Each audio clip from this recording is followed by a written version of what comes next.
Ay, parang may nasayang here with the Seven of Swords energy. Bawat sentimo at bawat bariyang nahuhulog mula sa isang katyang sako na ito ay mahalaga. Actually, Seven of Swords here is not deceive, but could be for others of you. But this person here giving me this kind of energy na ang laki ng, kumbaga parang nasasayangan siya rito ng malaki. Might be a situation here involving you. Sobrang sayang daw. Yan. So, pwedeng nare-realize niya rito. Oh, may paglayo, may breakup, may separation ito. Eight of Cups energy. So, kung mapapansin nyo, lahat ng cups ay nakatayo at nakuha natin yung present energy na yun. So, ibig sabihin, either minamahal ka pa niya ng sobra or na-realize niyang minamahal ka pala niya. Oh. See what's going on? Okay, let's go ahead. The energy is malakas because of kasi shuffling, no, is one way of the energy tarot to gather the right energies. Yan, no. At pag nakuha na talaga and the energy is too strong, yun na, no, nagsastop na kami mag-shuffle. Yan. Okay, so let's go ahead and check out.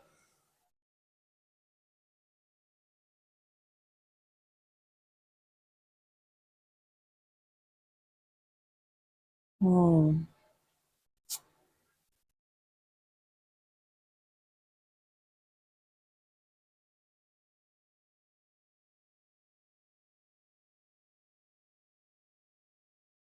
Okay. So, shh. Yeah, hinga-hinga tayo ng mga babes. Kasi meron ditong energy na halos hindi na siya rito. Hindi naman sa hindi siya makahinga, pero nahihirapan siya ritong parang magpatuloy sa kanyang buhay na parang hirap, ganun. Parang, parang, ano to? Parang gusto niya na maging maayos yung takbo ng kanyang bawat araw. Parang ang hirap itawid ng bawat araw, ganun. No? So, nakikita ko siyang tahimik lang, no? At kung meron man siyang kinakausap, no, mas madalas niyang kausap yung sarili niya. So, hindi siya literal na nababaliw, pero pag pinagpatuloy niya to, mga babes, no, baka magkaroon siya rito ng what's this, depression. Yan, no? So, kung sino man siya with the King of Cups energy, Temperance right here, and the Five of Cups, punong-puno ng kalungkutan itong tao na to. Pero alam mo, dito,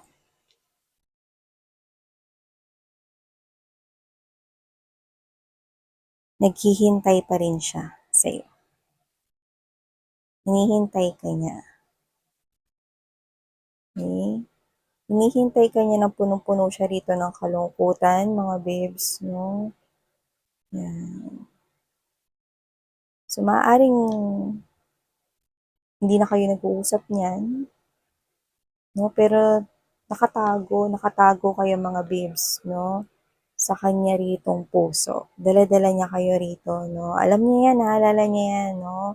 Yung mukha mo, yan mga babes, no? Nakita ko ng nunal. So, alam niya, no, yung mga nunal mo rito, no? Alam niya yung um, bawat pagngiti mo, no? Yung galaw mo, alam niya. Lahat naalala niya. No? So, itong tao na to, tahimik siya rito, naghahantay sa'yo, no? Naghihintay sa'yo, I mean, no? Kung sino man siya, no? Patuloy pa rin siyang naghihintay rito. Kahit parang pakiramdam niya, meron pa ba akong hinihintay? Yeah.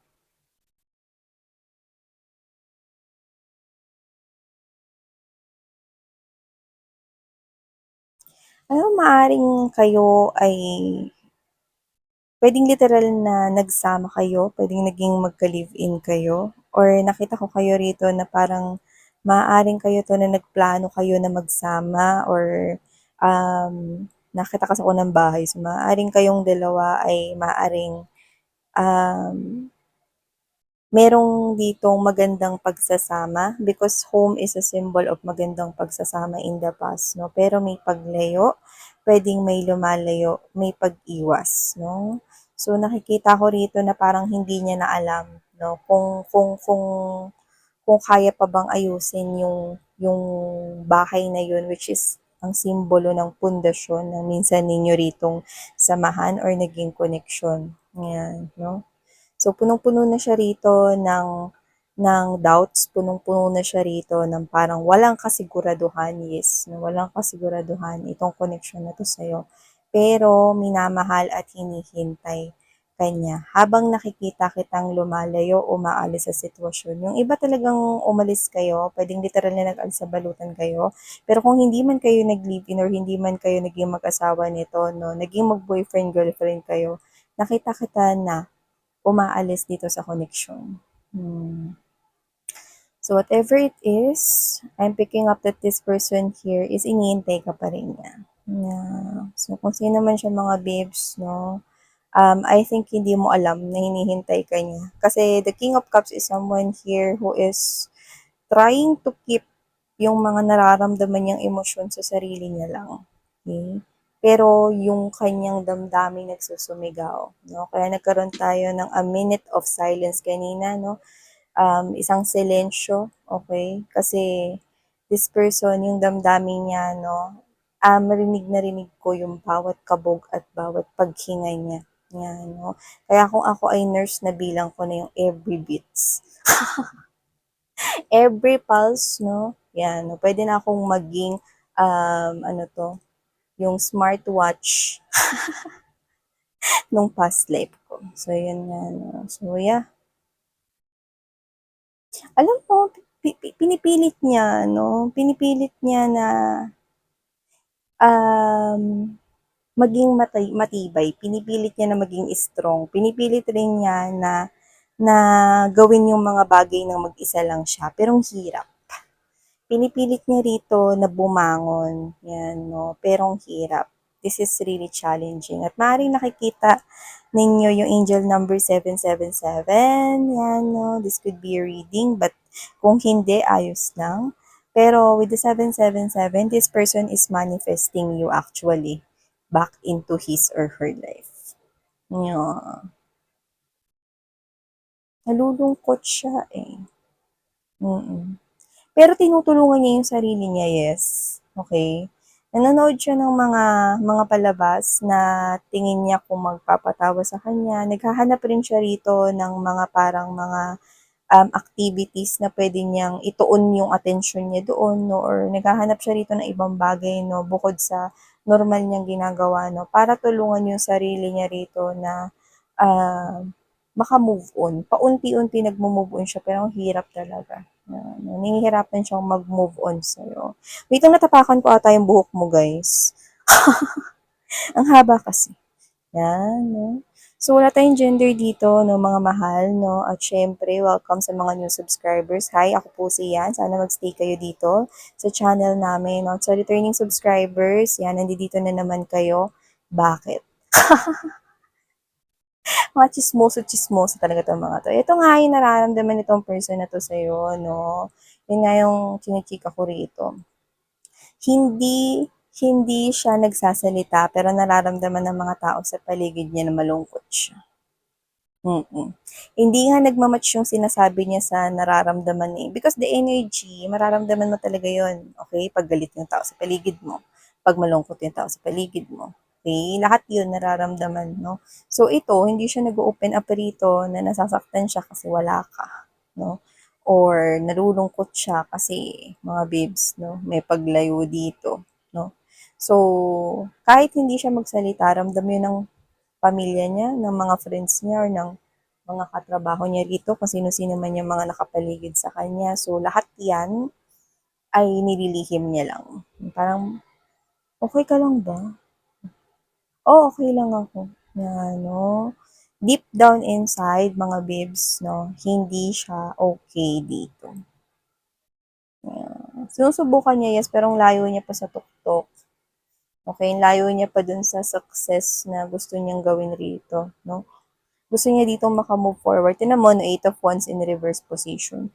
So, ibig sabihin, okay, this person here gusto niya na makaalis dito sa lungkot na 'to kahit papaano 'no, makalimutan ka niya at makapagsimula na siya. Pero hindi, naiiwan pa rin siya doon sa klase ng emosyon na I do feel like na yung iba, ito very specific pero doesn't have to be. Meron kasing viewer dito na I think 5 years na kayong di nag-uusap nito. Yan, yung iba maaaring more than pa. So, kasi naman to mga babes, doesn't have to be. Let's not get fixed with that. Pero, mga babes, no, kung recently lang rin naman ito nangyari para sa iba, okay, pakiramdam niya, no, ang tagal-tagal na nito na parang nahihirapan yung damdamin at loob niya rito maka-move forward sa'yo. Mm. So, yun nga, no? Hindi ko nakikita kung ano talaga nangyari dito sa inyong dalawa, no? Pero nakikita ko rito, yeah. So, yun pala yun. So, we heard that song. Okay. I do feel like na si Maria Carey. Si Mariah Carey ang kumanta nun, no? So, we heard yun. Someday you and me will find ourselves in love again. Exactly. Okay? So, kung sino man tong energies na ito, naniniwala pa rin siya na one day, okay, matagpuan at mahanap niyo pa rin yung pagmamahalan sa piling ng isa't isa. Oh.